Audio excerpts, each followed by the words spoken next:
Wait. Deep breath. Let's talk about family, shall we?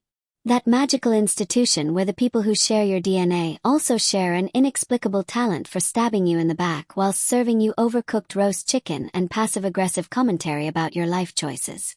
Before we continue, please subscribe to the channel and write in the comments what time it is where you are now.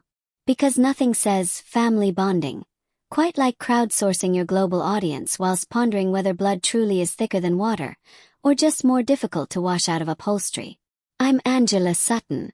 34 years of questionable life decisions wrapped in a tech entrepreneur's blazer. Built an education startup from absolutely nothing in San Francisco, which is apparently the modern equivalent of climbing Everest whilst juggling flaming swords. My grandfather, the only person in my family who didn't view my existence as a perpetual disappointment, passed away 6 months ago. Spoiler alert, things got worse from there. Considerably worse. The kind of worse that makes you question whether human decency is just an elaborate myth we've all agreed to believe in, like the tooth fairy or functional government. Last weekend, my sister invited me to a family dinner at her house in Austin, Texas. She claimed she wanted to reconnect after years of distance. How utterly charming. How perfectly wholesome. How spectacularly bollocks. I walked in clutching a file of evidence I'd spent months gathering like some deranged legal eagle, equal parts hopeful and suspicious. The night turned ugly faster than milk left out in the Texas sun. Picture this. I'm sitting at the dinner table, attempting to make polite conversation about the weather like a civilized human being, when my sister stands up, grabs a glass of water, and ceremoniously pours it over my head. Absolutely drenches me. My hair plastered to my skull like a drowned rat, water dripping down my nose, ruining my perfectly adequate blouse from Marks & Spencer. "You've got 5 minutes to leave my house," she sneered, with all the warmth of a parking warden on a power trip. My parents, bless their completely absent souls, actually clapped. Like I was some third-rate performer being booed off Britain's Got Talent. Their eyes gleaming with approval, as if watching their daughter get humiliated was peak entertainment. Aunt Sheila sat there silent naturally, because why break a lifetime habit of moral cowardice now? I wiped my face, smiled coldly, the kind of smile that would make a shark reconsider its career choices, and pulled out a thick stack of documents from my bag. The beautiful, damning evidence of their spectacular corruption. "Well then," I said, my voice steady despite the fact I resembled a soggy spaniel. "You've only got 5 minutes left to pray." What happened next shattered our family forever. Not that it was particularly whole to begin with, mind you. More like a jigsaw puzzle that someone had thrown against a wall and then set fire to for good measure. I'd uncovered secrets they thought were buried deeper than their collective conscience. And that dinner was my chance to turn the tables, serve up some cold, hard truth with a side of poetic justice. If you've ever been betrayed by family, drop your story in the comments. I'm genuinely curious where you're from and how far this delightful tale of human disappointment is spreading across our blessed planet. Growing up in Austin, my grandfather was my rock. Not a metaphor, an actual rock. Solid, dependable, unlike the shifting sands of parental approval that constantly eluded me. My parents divorced when I was 8, in what I can only assume was a mutual recognition that they'd made a terrible mistake in reproducing. Grandpa Melvin owned a small coffee shop downtown. Nothing fancy, mind you. Just a proper establishment where locals gathered for strong brews and stronger conversations. The kind of place where everyone knew your name and your caffeine preferences, which in my opinion is the true marker of civilization. He stepped in as the father figure I desperately needed, teaching me about business whilst I helped behind the counter. I spent weekends stocking shelves or experimenting with his old computer in the back room, which had all the processing power of a particularly ambitious calculator. That's where I fell in love with coding, dreaming up ways to make the shop run smoother. Revolutionary concepts like an online ordering system for regulars. I know, absolutely groundbreaking stuff. Someone alert the Nobel Prize Committee. My sister Brandy. Yes, her name is Brandy, like the alcohol, which feels almost too on the nose. Always took a different path. She was the star student, acing tests and winning design awards in school. Naturally talented at everything she touched, blessed with the kind of effortless success that makes other people want to push her into a decorative fountain.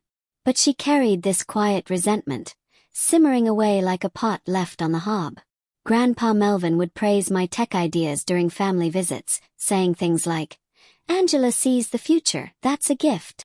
Which, in retrospect, was lovely but also painted an absolutely massive target on my back. Brandy would scowl, whispering to Mom in a voice that wasn't quite quiet enough. "He always overlooks the older child. Clearly biased." She'd force a smile that never quite reached her eyes, which showed all the warmth of a Victorian headmistress about to administer corporal punishment. The jealousy was palpable, thick enough to spread on toast.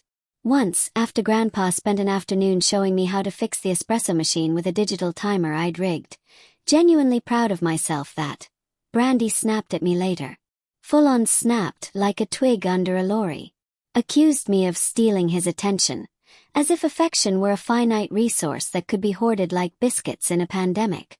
Her achievements in art class never got the same enthusiasm from him, which must have stung. I do understand that, genuinely. But understanding someone's pain doesn't make their future betrayal hurt any less. Funny how that works. My parents leaned toward her with the dedication of plants toward sunlight. Linda, my mother, would say things like, "Brandy's practical. She'll make something real." As if my computer tinkering was the equivalent of believing in fairies or voting conservative. Wayne, my father, nodded along like one of those bobblehead dogs people put in their car windows, dismissing my interests as a phase. Everything's a phase to parents, isn't it? Childhood, adolescence, your entire personality. All just phases they're waiting for you to grow out of. They'd celebrate Brandy's report cards with elaborate dinners whilst my average grades got a shrug and perhaps a disappointed sigh if I was lucky. Nothing says, "We love you equally," quite like demonstrably loving you unequally. Aunt Sheila noticed the tension but stayed neutral with the commitment of Switzerland during wartime, often changing the subject during holidays to avoid fights, deflecting with all the skill of a professional politician. She lived nearby and dropped by the shop sometimes but never picked sides, just saying vague things like families have their dynamics, which is code for, I can see the problems but would rather eat glass than address them. As I got older, the divide grew like mold in a damp flat. I spent summers at the coffee shop learning from Grandpa Melvin about community service, like donating to local events. He saw potential in my coding hobby, encouraging me to pursue it with genuine enthusiasm. Meanwhile, Brandy focused on her interior design sketches, landing internships early, but complained privately about how Grandpa favored my weird tech stuff. As if being good with computers was some bizarre fetish rather than an increasingly essential life skill. One evening after I shared an app idea for tracking coffee inventory. Absolutely riveting stuff, I assure you. He hugged me and said, "You're going to change things, kid." I believed him. Foolishly perhaps, but I believed him. When I turned 24, I decided to leave Austin for San Francisco.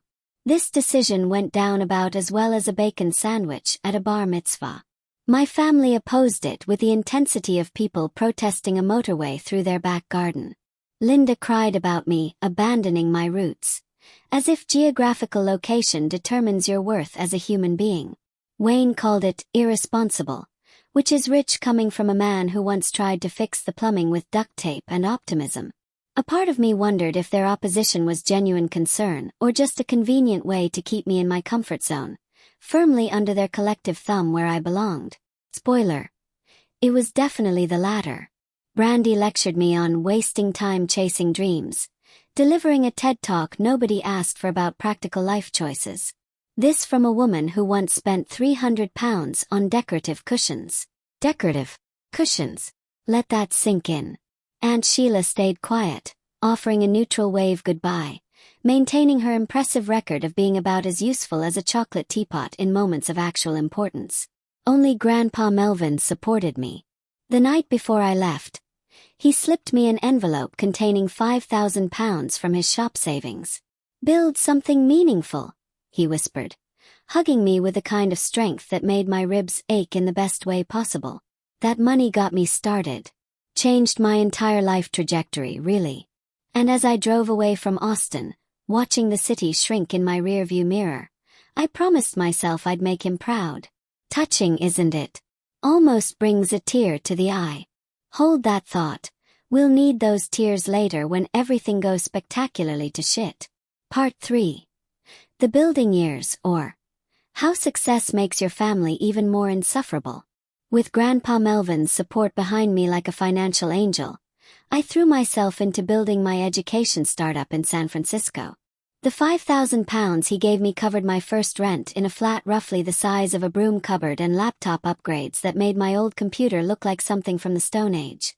I created online courses for small businesses, because apparently that's what one does when one has both ambition and mild delusions of grandeur.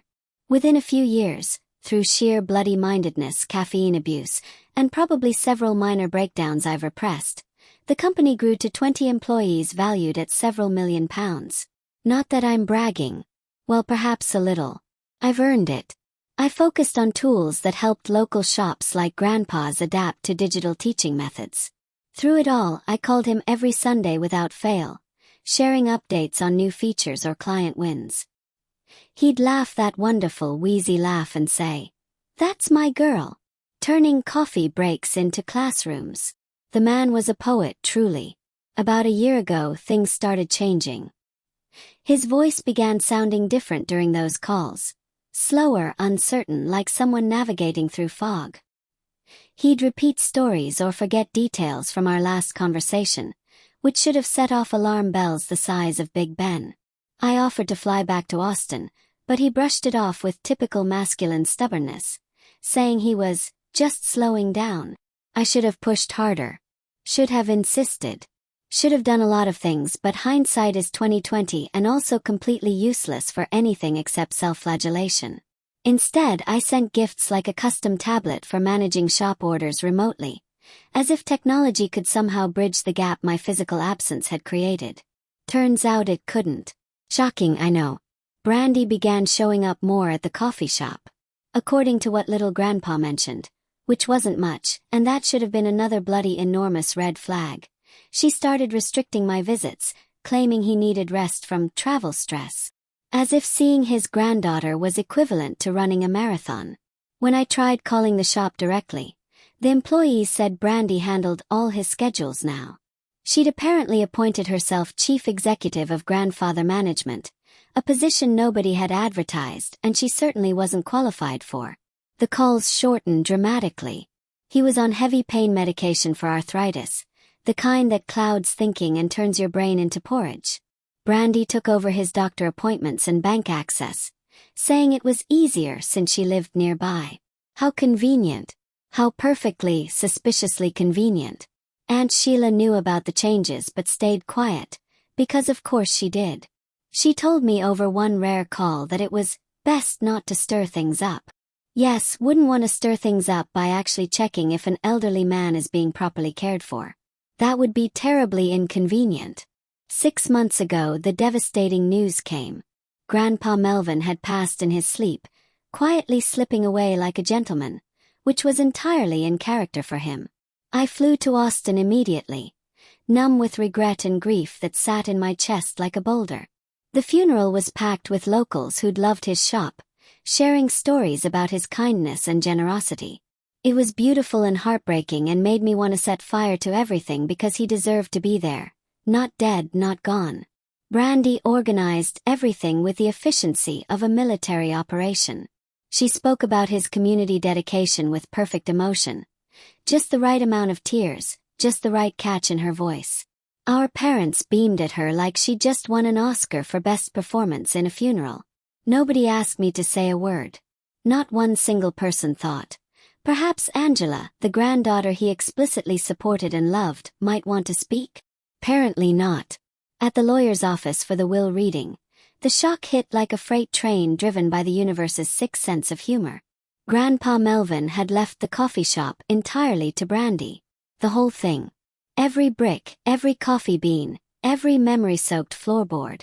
It made absolutely no sense. He'd always talked about it being my inheritance, incorporating the ideas I'd shared for online expansions. We'd discussed it multiple times, specific, detailed conversations about the future of the shop. I wasn't imagining this. I'm many things, but delusional isn't one of them. The document had been amended just weeks before his death, during his heaviest medication period when his brain was essentially floating in pharmaceutical soup. Brandy's face tightened when I questioned it, her expression hardening like concrete. He realized I was the one present daily, she said, with all the warmth of a tax audit. Linda and Wayne nodded agreement like those infernal bobblehead dogs again. The lawyer confirmed it was legal, technically sound, all proper and above board. But something felt wrong. Everything felt wrong. The whole situation stank worse than month-old fish left in the sun. I left Austin confused, my grief curdling into suspicion. Back in San Francisco, I couldn't let it go. Call it intuition, call it paranoia. Call it the desperate hope that my grandfather hadn't actually betrayed me in his final act on this earth. I hired a private investigator specializing in elder cases. Yes, I'm that person now. The family member who hires private investigators. How gloriously dramatic. How perfectly ridiculous. How absolutely necessary. Over the next few months, the pieces emerged like a particularly disturbing jigsaw puzzle. The kind you'd find in a charity shop with half the pieces missing and the box showing a picture of something vaguely threatening. The private investigator accessed medical records. Legally, I might add, before anyone starts clutching their pearls, showing that Grandpa Melvin's confusion peaked spectacularly on the day he signed the new will. Heavy pain medication flowing through his system like a chemical river. And here's the kicker. Brandy had skipped his clarity doses right before the signing. Accidentally, I'm sure. Pure coincidence. Nothing to see here. Emails between her and her husband Todd revealed plans to sell the shop for luxury condos to cover their debts. Because nothing honors a man's legacy quite like bulldozing it for property development. Very touching. Very respectful. Aunt Sheila had witnessed some of the restrictions but hid it, admitting to the private investigator that she thought it kept peace. Yes, peace. The kind of peace you get from ignoring elder abuse. Absolutely smashing peace that. I gathered everything. Records, emails, employee statements. Built a case that would make a prosecutor weep with joy. Prepared for confrontation with the dedication of someone who's been genuinely, spectacularly wronged. The truth was clear as vodka. They'd taken advantage when he was most vulnerable, which is apparently what loving family members do these days. How modern. How progressive. The private investigator didn't stop there. Bless his thorough little heart. Over the following weeks, he dug deeper into Grandpa Melvin's final months, focusing on any unusual communications. One breakthrough came from a voice recorder I'd given Grandpa years ago for noting shop ideas. Apparently, he'd been using it right up until the end. The investigator recovered several entries where Grandpa Melvin sounded clear but concerned. In one from 3 months before his death, he noted Brandy's frequent visits and her aggressive pushing to update his will. She keeps saying Angela's too busy in California to care about the shop. His voice crackled through the recording. But that's not true. Angela's ideas would modernize this place without losing its heart. Hearing his voice again nearly broke me. Nearly. But I'm British by choice if not by birth. So I kept my composure and channeled my emotions into cold, calculated rage instead. Much healthier. Another entry captured his confusion about Brandy's attitude with heartbreaking clarity. Brandy seems upset whenever I mention Angela's success. Today, she snapped that Angela doesn't deserve the shop since she left Austin. I don't understand. My girl's building something big. Those recordings confirmed what I'd suspected. Brandy's jealousy wasn't new. It wasn't sudden. It had been festering for years like an infected wound, waiting for the perfect moment to poison everything. The investigator also uncovered emails between Brandy and Todd about the coffee shop property that read like a poorly written crime thriller. One from 4 months before Grandpa's death. Once we get control, we can sell to your company and pay off the house loan. Todd's reply. Perfect. Condos there will flip fast. Just make sure the old man signs off soon. Charming. Absolutely charming.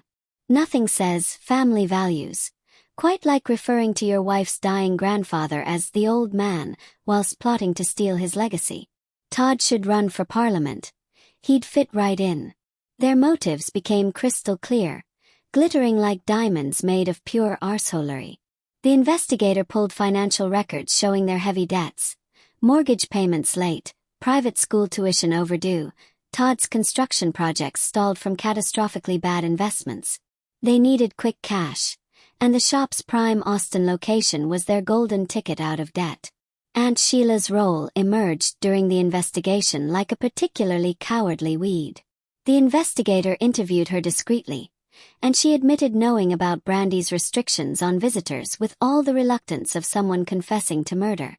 "I saw her turning away Angela's coals sometimes," she confessed, probably whilst staring at her shoes. "Brandy said it was to let him rest, but I suspected more.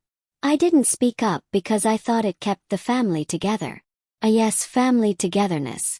That sacred institution we protect by enabling financial abuse and isolation of vulnerable elderly relatives. How noble. How utterly spineless.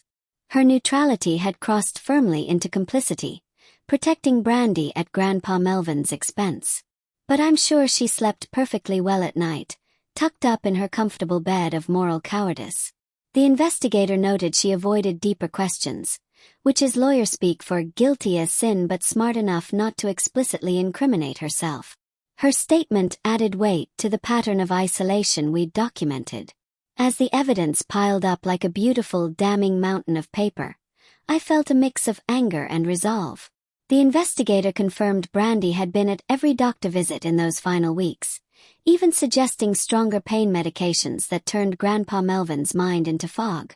Employee statements from the coffee shop described her taking over finances abruptly right around the will change, wielding power of attorney like a weapon. I compiled everything, recordings, emails, debt records, Aunt Sheila's admission, into a secure file with the care of someone assembling a bomb. With the truth in hand, I knew confronting them at Brandy's dinner would be my moment. The moment I'd been waiting for. The moment that would make 6 months of grief and investigation worth it. The moment I could finally stop pretending to be the bigger person. I booked a flight back to Austin, ready to expose what they'd done. Time to serve up some justice family style. I landed in Austin with my stomach tight with anticipation, clutching the file of evidence like it was the Holy Grail. Brandy's house in an upscale neighborhood screamed success. A sleek modern design with a manicured lawn that probably had its own maintenance schedule. A shiny SUV parked out front, the kind that costs more than most people earn in a year. The architectural equivalent of showing off. I rang the doorbell. The weight of my discoveries pressed against my chest like indigestion after a particularly heavy curry. My sister opened the door dressed in a tailored outfit that probably cost more than my plane ticket. Her smile was forced but polished, the kind of smile you'd give to a bailiff or a particularly persistent Jehovah's Witness. She led me to a dining room where a polished oak table was set for 5. Everything perfectly arranged, because Brandy's nothing if not meticulous when it comes to appearances. Linda and Wayne sat stiffly, their faces a carefully curated mix of unease and expectation. Aunt Sheila gave a small nod, her expression unreadable, maintaining her award-winning performance as least useful family member. As we sat down, the air felt heavy like a storm waiting to break. Or perhaps just the weight of unspoken lies finally reaching critical mass. The meal began with small talk, weather, my San Francisco life, carefully avoiding anything real. We could have been strangers at a bus stop for all the genuine connection happening. Then Brandy cleared her throat, her eyes sharp with purpose. The moment I'd been dreading and simultaneously hoping for. "We've made a decision," she announced, glancing at Todd for support. He nodded like a trained seal. "The coffee shop's land is too valuable to just sit there. We're selling it to Todd's company for a condo development. It's the smart move." The smart move. Naturally. Because nothing says smart quite like demolishing your grandfather's legacy for profit whilst it's still warm in the ground. My fork froze midair, hovering there like my suspended disbelief.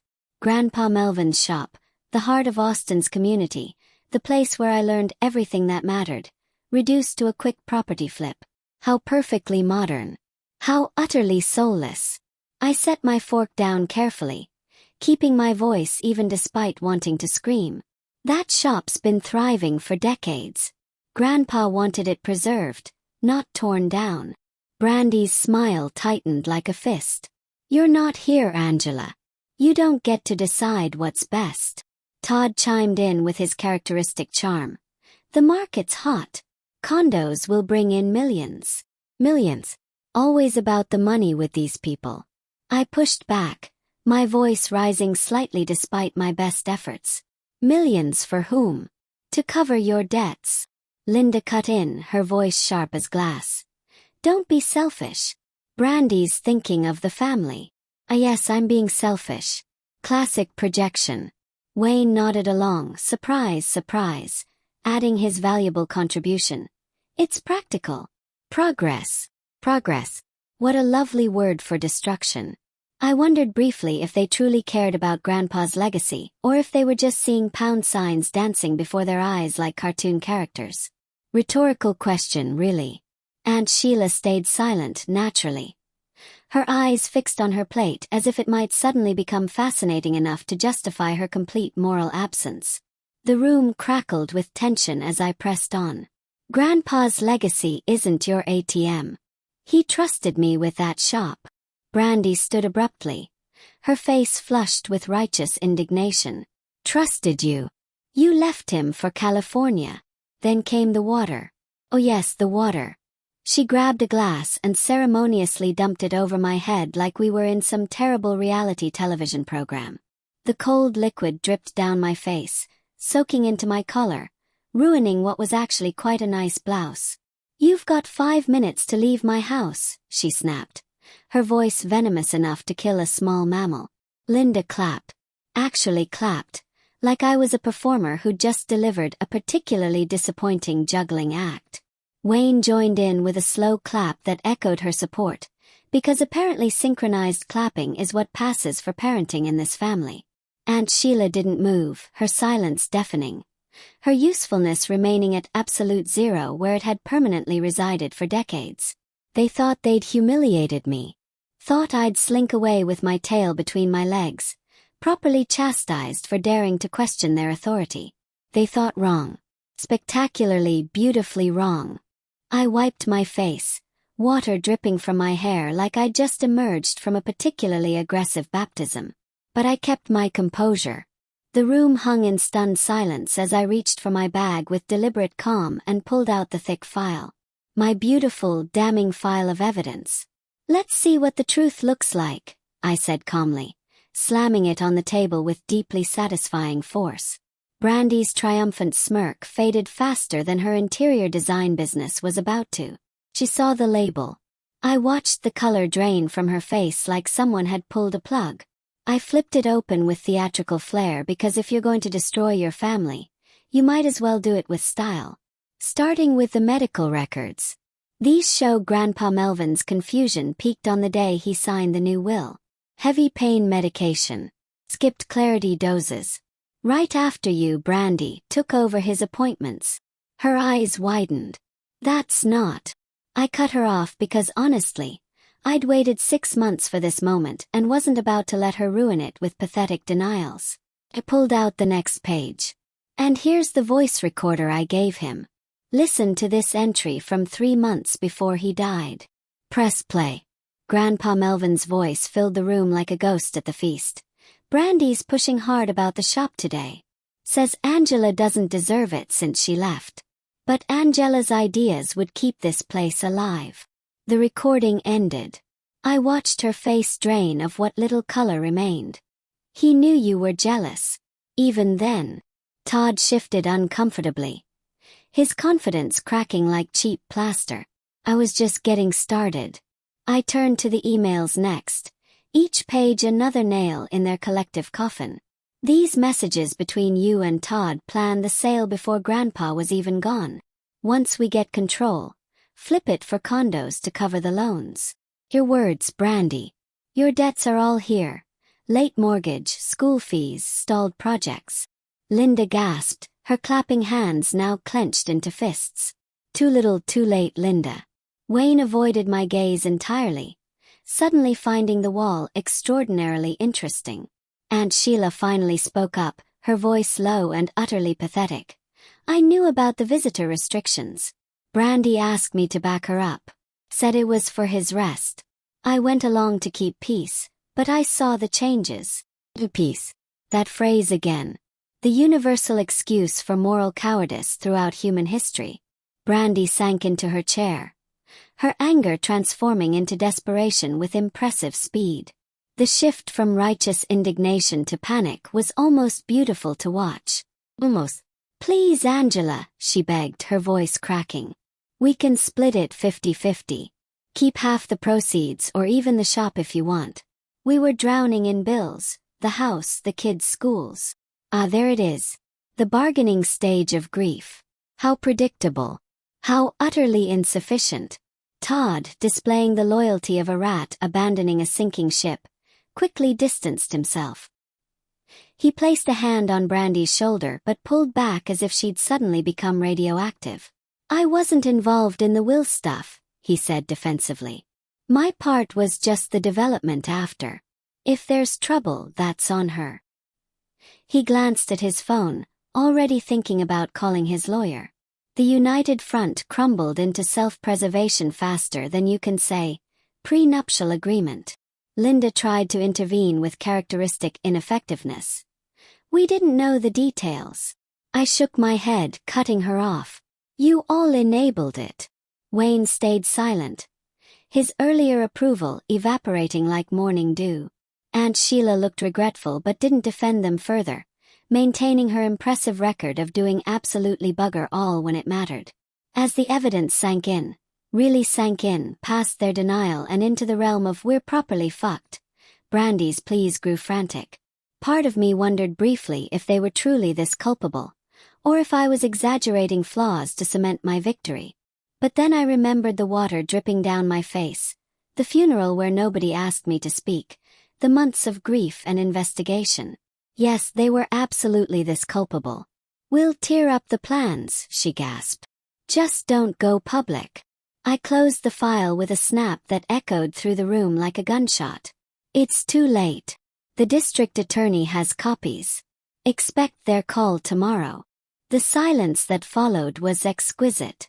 The district attorney moved with impressive speed after I submitted the evidence. Clearly, they don't get many cases this beautifully documented and thoroughly damning. Within weeks, they interviewed everyone involved and filed charges against Brandy for undue influence and taking advantage of a vulnerable elder. Lovely phrases, those. Very clinical. Very legal. Very, you're going to prison possibly. The probate court acted swiftly, invalidating the amended will based on the medical records and recordings. Grandpa Melvin's original wishes stood, as they bloody well should have from the beginning. The coffee shop was mine. Legally, officially, properly mine. Taking the keys felt bittersweet, like winning a prize you never wanted to compete for. As I unlocked the door in Austin, the familiar scent of fresh coffee grounds hit me like a wave of memories. Grandpa Melvin everywhere, in every corner, every surface. It was beautiful and heartbreaking and made me want to both laugh and cry simultaneously.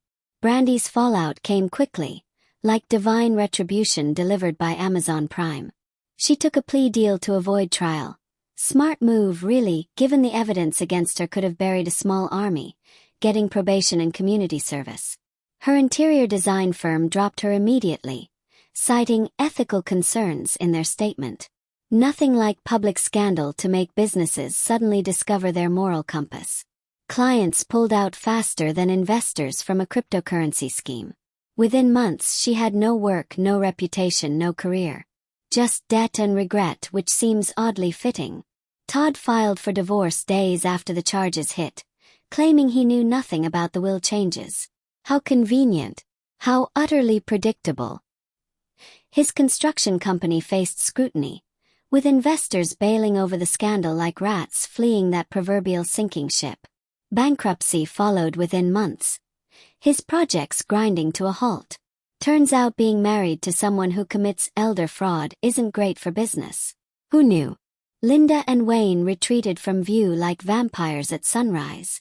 The tight-knit Austin community, those lovely people who'd packed Grandpa's funeral, turned decidedly cold once details leaked. Small-town justice is remarkably effective when it wants to be. Neighbors who'd frequented the shop whispered about their role in enabling it all. They lost invitations to gatherings, church events, everything that makes suburban life bearable. Now they live isolated in their suburban home, which I'm sure is absolutely delightful for them.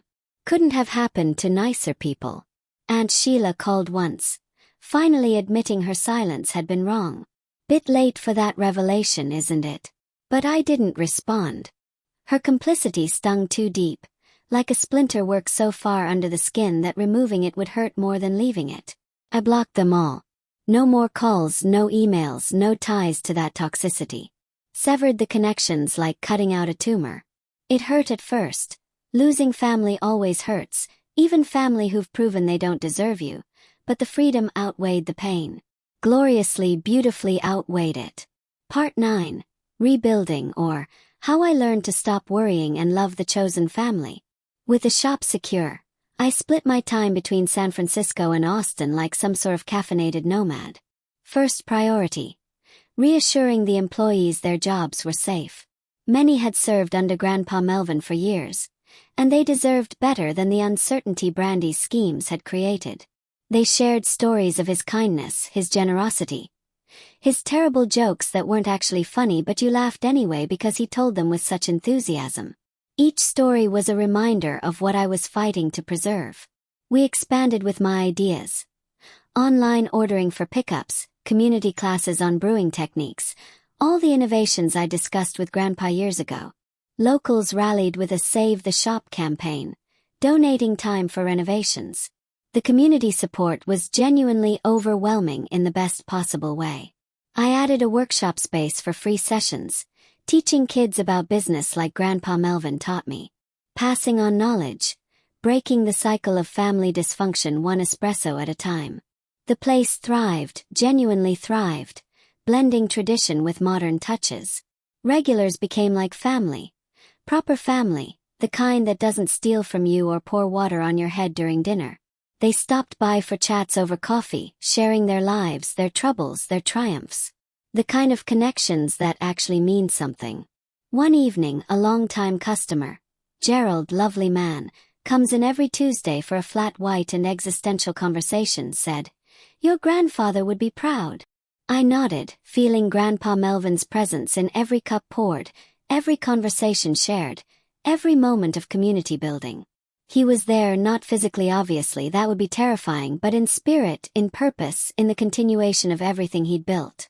Cutting off my blood relatives opened doors to this chosen family built on respect and shared values rather than shared DNA and mutual resentment.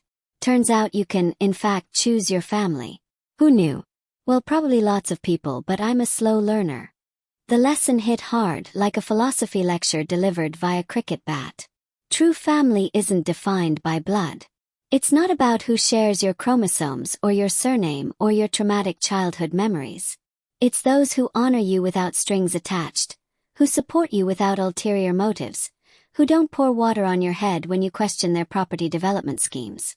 Standing up for justice, even against your own family, especially against your own family when they've behaved appallingly, demands strength. The kind of strength you don't know you have until you're forced to use it. But it brings clarity, sharp and clean as a knife edge. You see exactly who people are when their masks slip, when their desperation shows, when the money's on the line. Betrayal wounds, properly wounds, like a knife between the ribs that you didn't see coming. It leaves scars, creates trust issues, makes you question every relationship you've ever had. But choosing yourself, putting your own well-being first, refusing to be a doormat for people who share your DNA, that heals. Slowly, painfully, imperfectly, but it heals. In the end, I found peace. Not in revenge, though the revenge was admittedly quite satisfying in a deeply petty way that I'm not entirely proud of but also absolutely am. The real peace came from preserving what mattered, Grandpa Melvin's legacy, the coffee shop, the community he'd built, the values he'd instilled. I think about him every day. Every morning when I unlock the shop, every evening when I close up, every time I make decisions about the business. What would Grandpa Melvin do? Usually something involving kindness and strong coffee, which seems like solid life advice generally.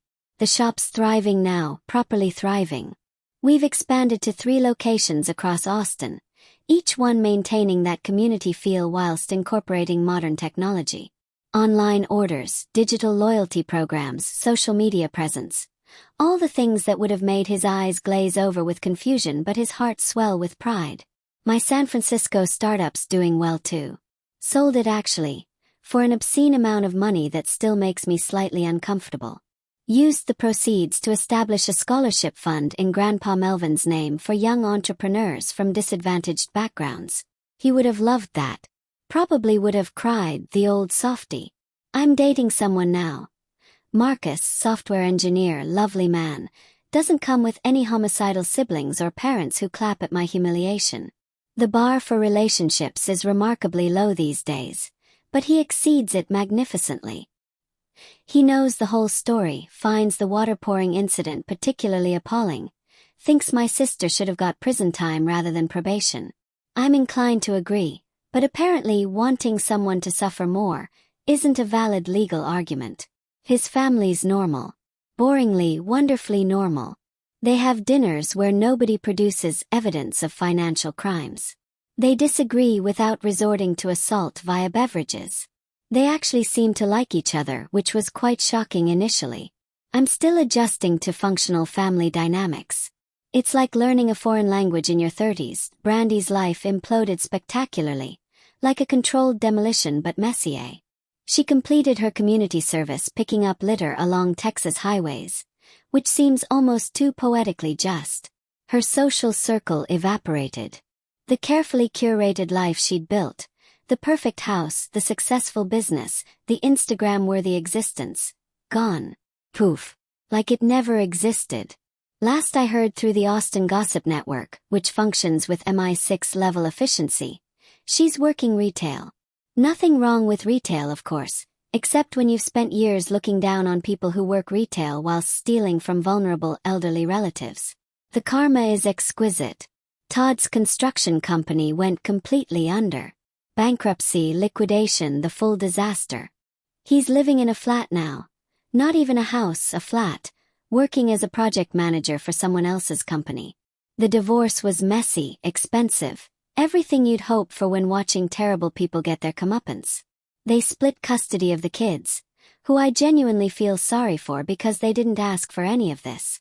Innocent bystanders in their parents' moral catastrophe. Linda and Wayne became social pariahs in their community.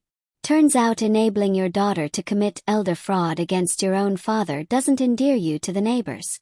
Who could have predicted? They tried moving to a different Austin suburb, but small-town gossip travels faster than light. Their new neighbors found out within weeks. Can't escape your reputation in the digital age. They sent me a letter once, about a year ago. Full of apologies, regret, the usual we didn't know protestations. I read it once, felt absolutely nothing, and used it to line the compost bin at the coffee shop. Seemed appropriate. Even in death, metaphorical death, they're still alive, unfortunately. They're only useful for helping things grow. And Sheila tried reaching out multiple times. Emails, phone calls, even showed up at the coffee shop once looking pathetic and regretful. I had her removed by security. Not banned exactly, but firmly encouraged to leave and never return. Her neutrality, her cowardice, her complete moral absence when it mattered. Unforgivable. Some betrayals are too deep to forgive, and hers was death by 1,000 cuts of inaction. She sends Christmas cards now. I don't open them. They go straight into recycling where they belong. Perhaps harsh, but I'm remarkably comfortable with being harsh toward people who enabled abuse through strategic silence. The legal proceedings took nearly a year to fully resolve. Brandy's probation lasts 5 years, during which she's prohibited from handling anyone's finances except her own, and barely that, given her demonstrated incompetence. She had to pay restitution, though given her current financial situation, I'll likely see about £10 total.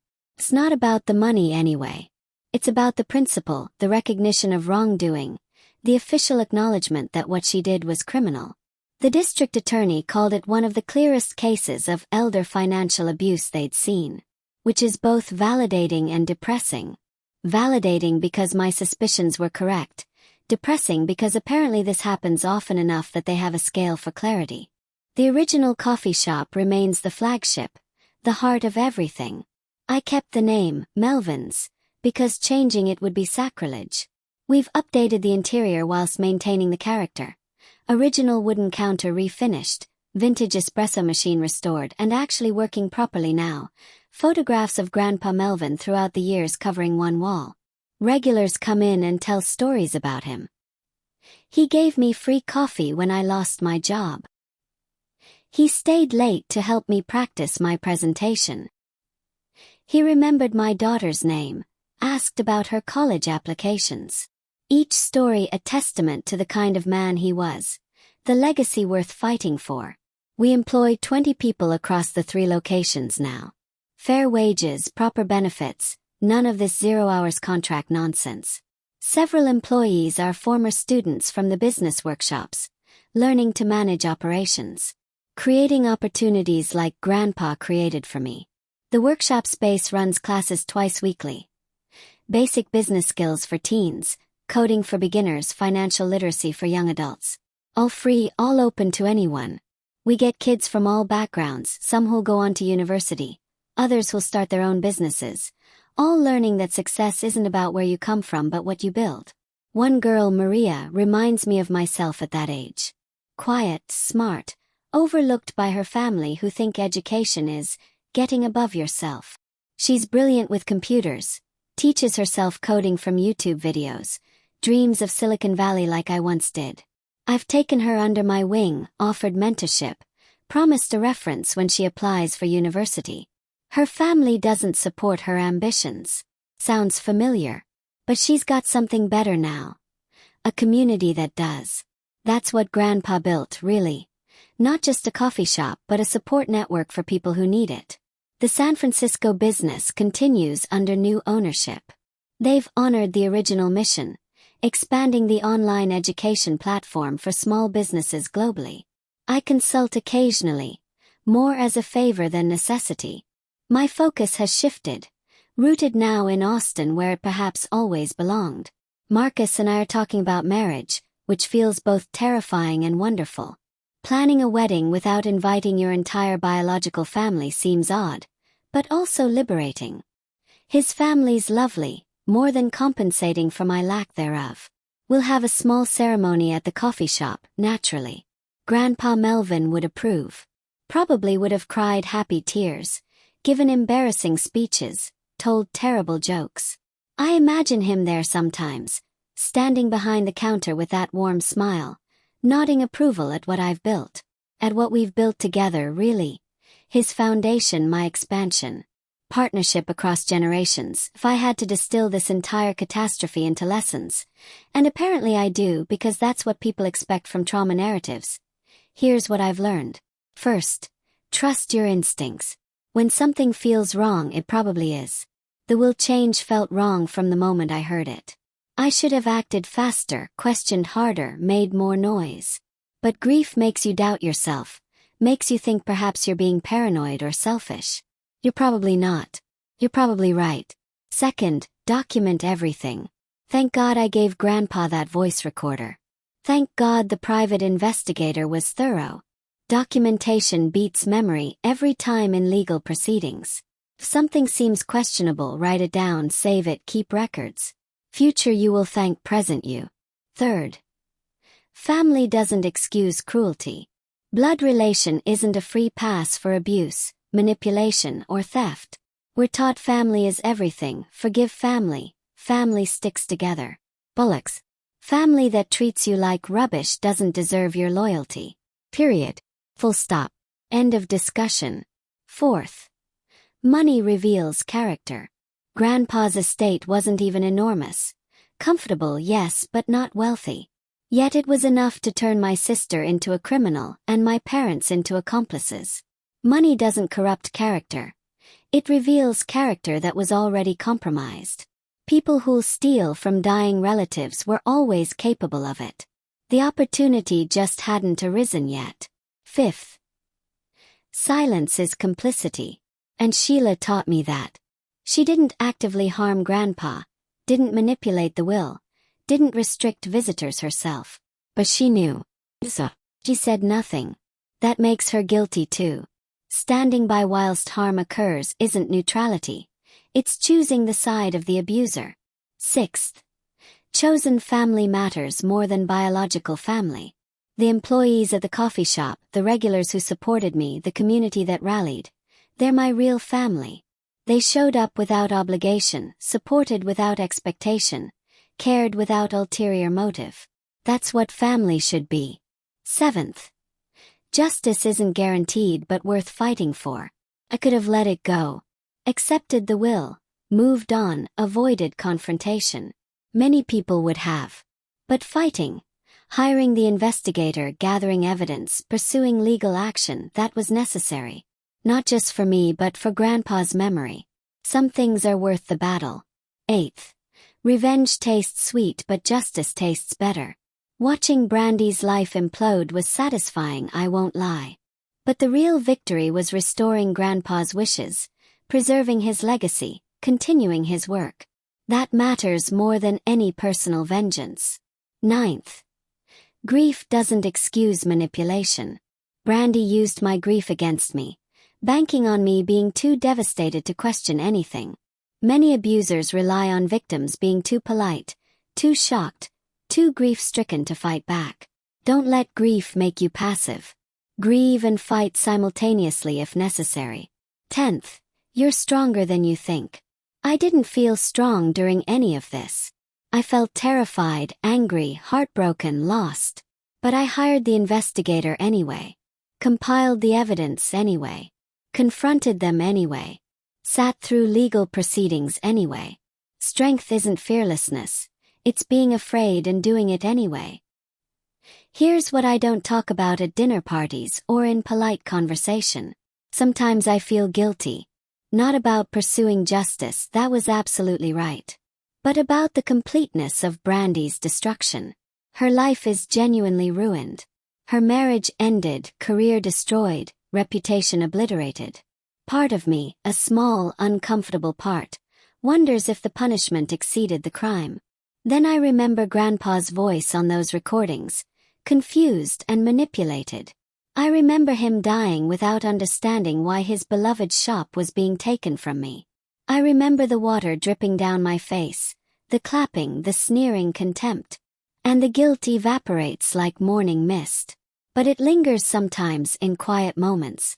The knowledge that I destroyed my sister's life. Justified. Absolutely. Still uncomfortable. I also don't mention how hard the first year was. Fighting your family whilst grieving takes a toll that's difficult to articulate. I developed insomnia, lost weight, snapped at employees who didn't deserve it. Marcus, bless him, dealt with months of me being barely functional, crying at random moments, waking from nightmares about the funeral. Therapy helped. Lots of therapy. The kind where you ugly cry in someone's tastefully decorated office whilst they hand you tissues and make empathetic noises. I'm still in therapy actually. Probably will be for years. Turns out betrayal by everyone you're biologically related to create some lingering trust issues. Shocking, I know. There were moments I wanted to give up.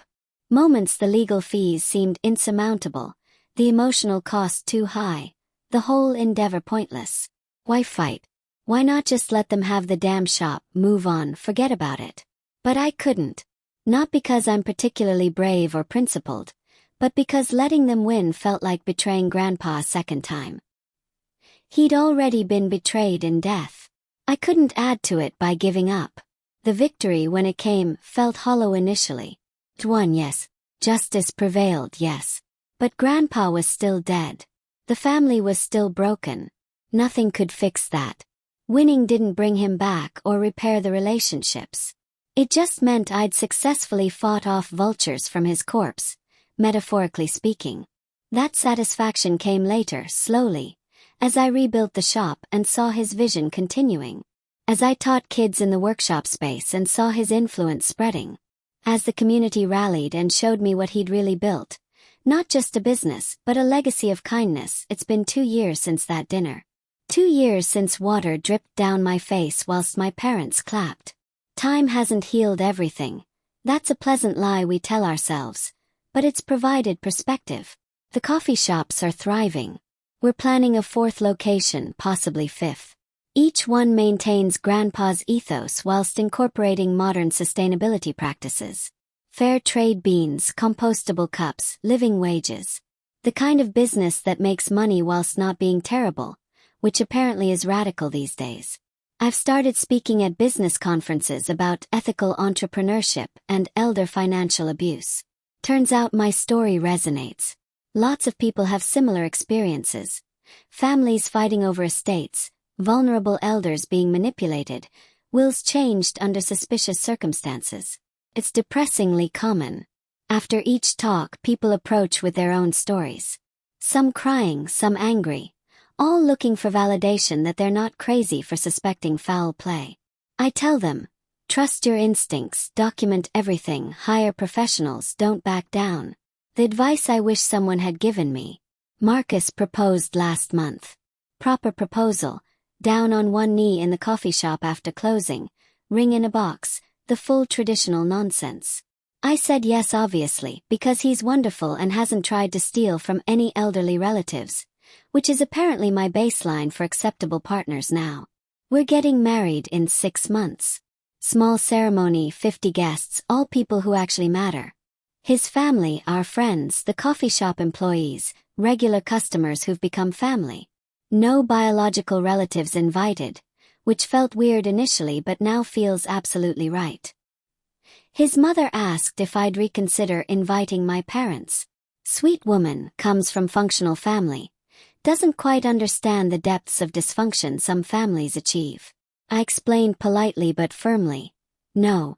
The day they clapped at my humiliation was the day they lost the right to attend my wedding. She hasn't asked again. The shop's hosting the reception. We're clearing out the furniture, stringing up lights, creating something beautiful in the space Grandpa built. He'll be there in spirit, in every detail, in the very foundations. The wedding he never got to see, but somehow made possible. Maria, my mentee, got into university. Full scholarship computer science program. She cried when she told me, then I cried. Then we both cried whilst drinking overpriced hot chocolate and making plans for her future.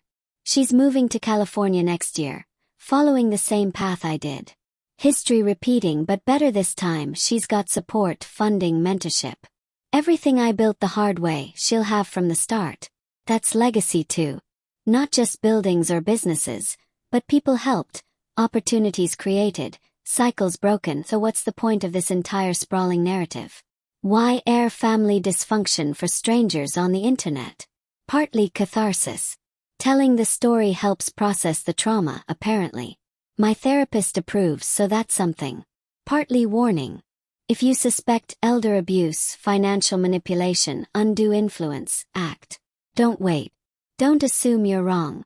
Don't let guilt or family loyalty paralyze you. The cost of inaction is too high. Partly hope. Because despite everything, the betrayal, the manipulation, the water-pouring incident that will live in infamy, I'm happy now. Genuinely, surprisingly happy. Building something meaningful, surrounded by people who actually care, honoring someone who deserved better. The coffee shops aren't just businesses.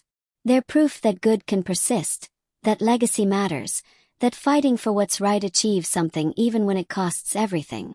Every morning, I unlock the doors at Melvin's. The original location, the flagship, the heart. I make the first pot of coffee, strong and dark how Grandpa liked it. The aroma fills the space, mixing with memories of him teaching me about business, about community, about being decent in an indecent world. Regulars arrive. Gerald comes in for his Tuesday flat white right on schedule. Mrs. Patterson orders her cappuccino extra foam. Shares photos of her grandchildren. Young professionals grab quick espressos before work. Students camp out with laptops, taking advantage of free Wi-Fi and unlimited refills. This is what I saved. Not just a building or a business, but a community hub. Place where people gather, connect, support each other. Where kids learn skills their families don't value. Where old-timers reminisce about the man who started it all. Brandy wanted to turn this into luxury condos. Expensive boxes for wealthy people who'd never speak to their neighbors. Destroying community for profit. Erasing Grandpa's legacy for debt relief. The banality of her evil is almost more offensive than the evil itself. But she failed. They all failed. Because sometimes, not always, not even usually, but sometimes, justice prevails. The good people win. The legacy continues. I'm writing this from the office above the original Melvin's location. The same back room where I learned to code on Grandpa's ancient computer, now converted into proper workspace with modern equipment. Full circle, poetically enough. Through the window I can see the street below. People walking past, some glancing at the coffee shop with recognition, others discovering it for the first time. The neon sign, original, restored, glows warmly in the evening light. Marcus is downstairs closing up, doing the final cash count with Janet, our longest-serving employee. She's been here since Grandpa's early days, remembers me as a kid stocking shelves. She testified during the legal proceedings, her statement damning Brandy's sudden takeover. Loyal to Grandpa, loyal to his vision, loyal to what matters. In 3 hours we're hosting a community event. Local musicians performing, open mic for anyone wanting to share stories about Grandpa or the shop. These events happen quarterly now, keeping his memory alive through shared experience rather than just photographs on walls. Maria's coming. She's back from university for reading week, wants to help serve coffee and see familiar faces. She's thriving, by the way. Top of her computer science class, already receiving internship offers. Her family still doesn't understand her choices, still thinks she's wasting time on computers and nonsense. She's learned not to care. I taught her that, or maybe she taught herself whilst I watched. The legal proceedings are finally, completely finished. 2 years of probation hearings, restitution arrangements, court dates. Brandy's completed her community service, paid what little she could in restitution, presumably learned nothing from the experience. But she's legally prohibited from contesting the will further, from approaching me, from going anywhere near Grandpa's grave. Yes, she tried that. Showed up at the cemetery 6 months ago, presumably to play the grieving granddaughter card. I was there visiting, caught her approach, had security remove her. Some audacity never dies. Linda and Wayne made one final attempt at reconciliation last Christmas. Sent a card to the shop, addressed to me, full of hollow sentiments about healing and moving forward as a family. I read it once, felt that familiar surge of anger, then absolutely nothing. Emotional void where family connection should be. Possibly unhealthy, probably necessary. I didn't respond. Didn't acknowledge it. Just filed it away with other legal documents from the case. Physical evidence of their continued delusion that reconciliation is possible or desirable. Todd's apparently remarried. Someone from his company. The one he's now a middle manager for rather than owner. I know this only because Austin gossip is relentless and people assume I care about my former family's movements. I don't, but information finds you anyway in small-town networks. And Sheila still sends those Christmas cards. Still trying to absolve herself through persistent contact attempts. The recycling bin has never been more full. Her guilt is her problem, not mine. She had chances to act, to speak up, to be useful. She chose comfort over courage every single time. That's not my burden to absolve. If you've made it this far through this excessively long narrative, you're either genuinely invested or have excellent commitment to finishing things you start. Either way, respect. Here's what I want you to take from this chaotic tale of family dysfunction and caffeinated justice. You are not obligated to tolerate abuse from family. Not manipulation, not cruelty, not theft, not humiliation.